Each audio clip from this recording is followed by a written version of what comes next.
Hi friends, it's Jessica with That Portland Life, and today we are going to be talking all about seller closing costs and what you should expect to bring to the closing table when you're ready to sell your home.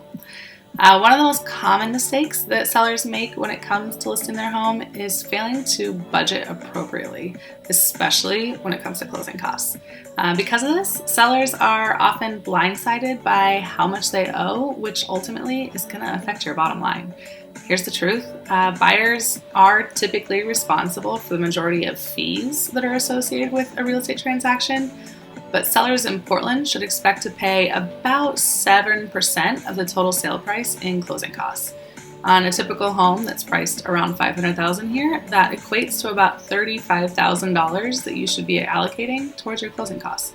That number is inclusive of most seller fees. However, it's going to vary a little bit depending on your specific situation.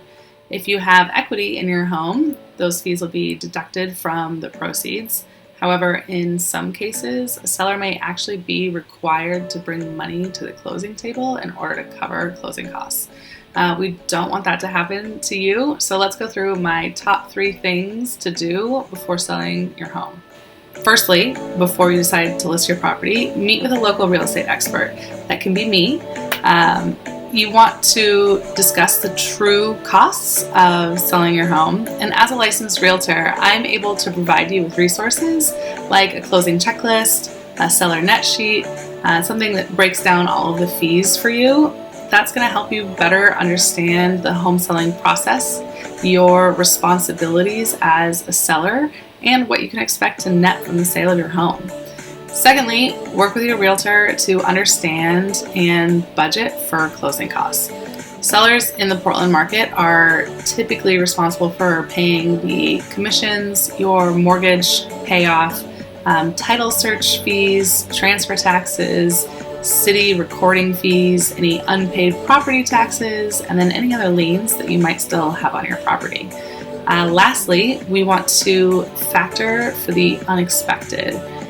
You never know what's going to come up during the real estate transaction, and once we're in a competitive market, it's pretty common for sellers to offer a concession towards some or all of the buyer's closing costs. This can be done as an added incentive to the buyers if we've had some weeks of slow activity, or it can be as a result of an issue that comes up during the home inspection or the appraisal. Oftentimes, this practice is going to make your home just more appealing and a more feel-good situation for whatever buyer that we might end up with. And maybe that buyer didn't think that they could buy your home because of potential repairs or because they couldn't afford their closing costs. And it's always a good thing to expand the buyer pool. Planning ahead is going to ensure that we both have a pleasant transaction together. You'll have a clear idea of exactly where you're going to be financially, and there's not going to be any what-ifs left for you to think about. If you have some questions or you want some guidance about your situation specifically, we would love for you to reach out and we'll come and sit down with you, buy you some coffee, and we'll walk you through everything. I hope that you have a really amazing day, and I'll talk to you next time. Bye.